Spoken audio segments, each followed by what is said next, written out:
guys to FCC Knows Mental Health.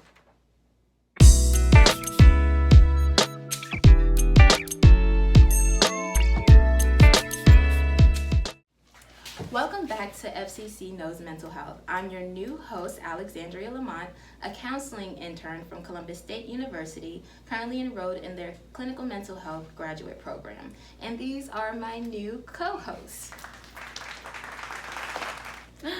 My name is Shakira Jackson. I'm also from Columbus State in their clinical mental health counseling program. Currently a counseling intern here at the Family Center.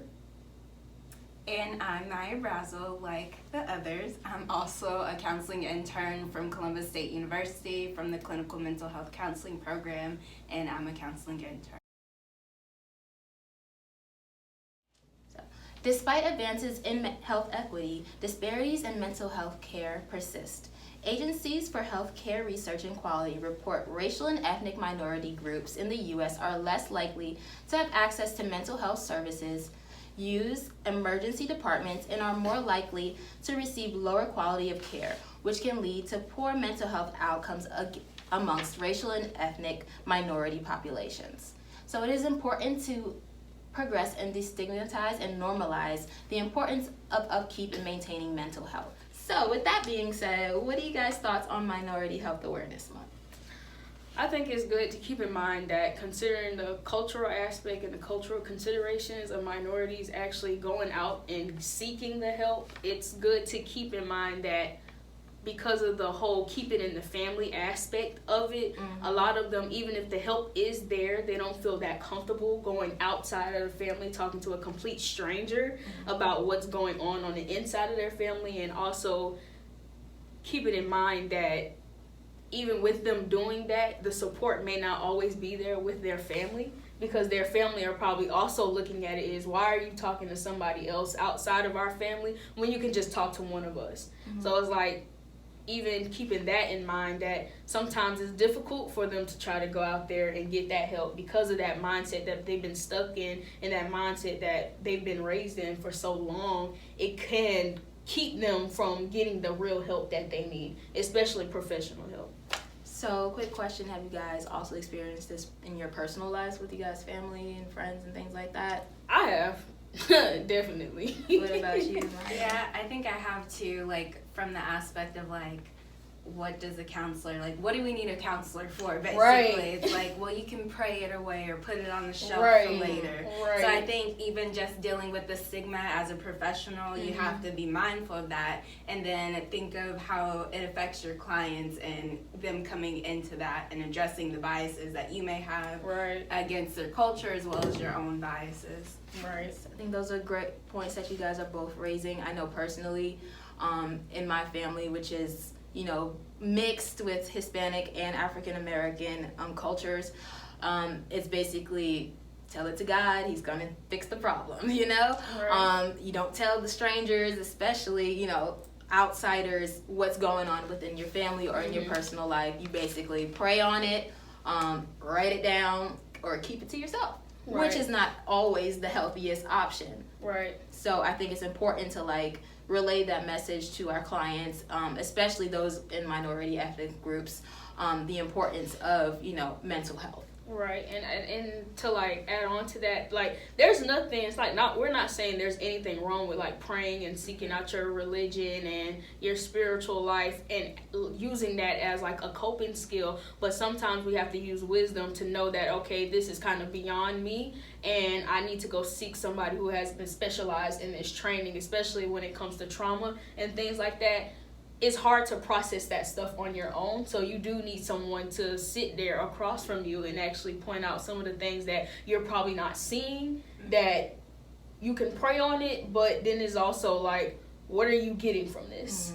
Like, what are you seeing within yourself that you need to change? Because sometimes you'll sit there and do these things and be like, okay, I'm straight, but then the next day it comes back up again. So it's like having multiple things and not just relying on one thing.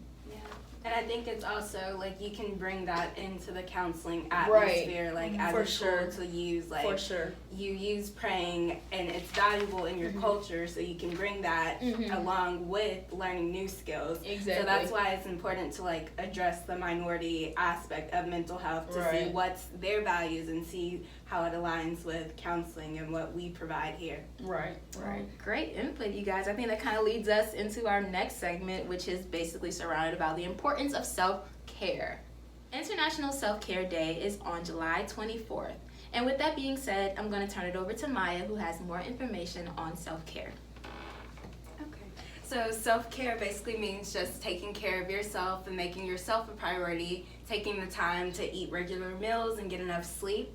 And it's easy to fall into the trap of, I don't have enough time to take care of myself because life has other things involved. But self-care is more so preventative and a wellness approach to make sure that the stressful events in your life don't take a hold of you.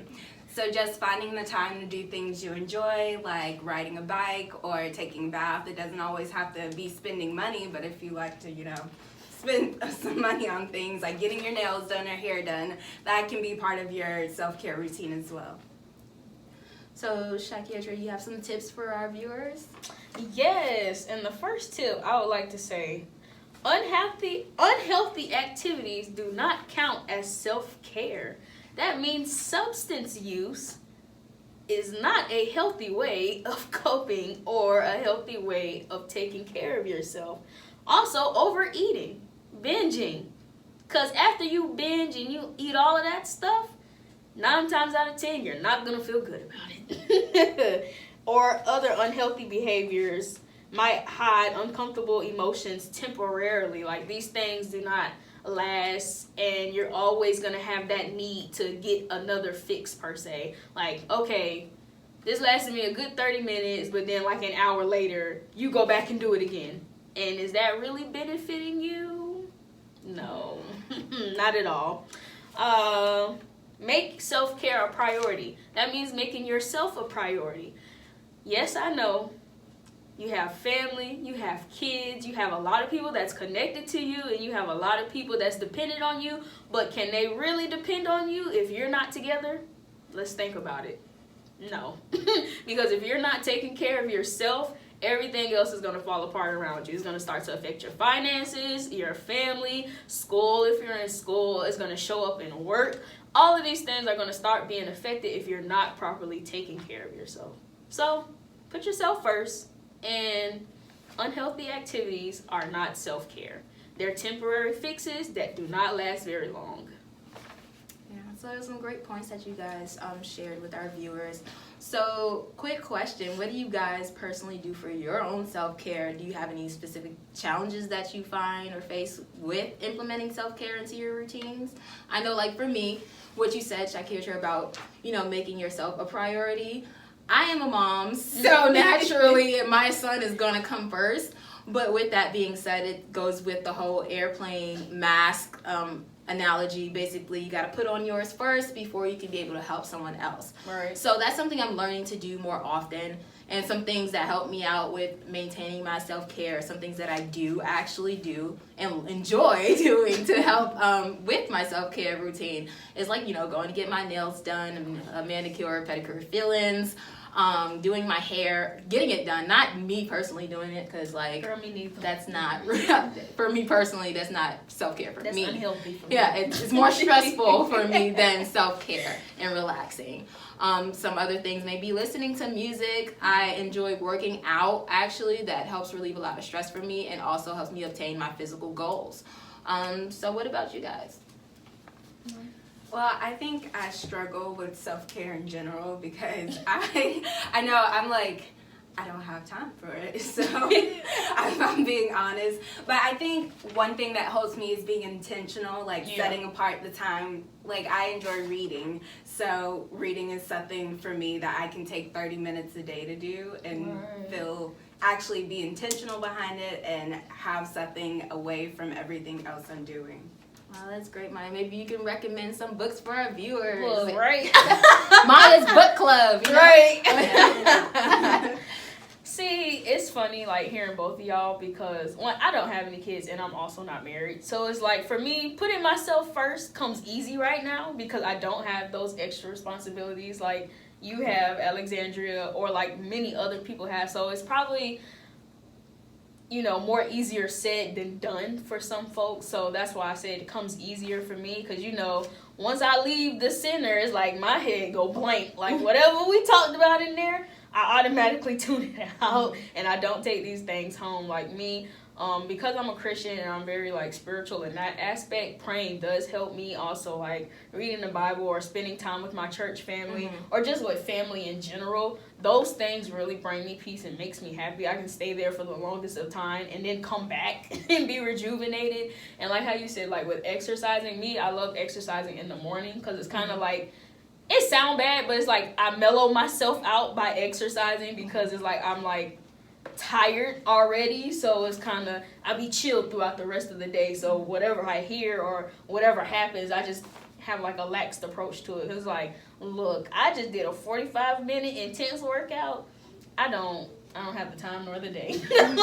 like my mind is cruising at this point. So yeah, I like doing stuff like that as well. I like that you pointed out spirituality as a form of self-care as well, and I think many of our viewers can relate to that aspect, especially as praying, attending church, you know, attending like Bible study or prayer meetings and things like that are also a form of self-care. Right. But of course, it's based upon your preference and religion. So yeah, those are great tips and great conversation, guys. Yeah, but I think that's all that we have for today. So stay tuned for the next segment of FCC Knows Mental Health.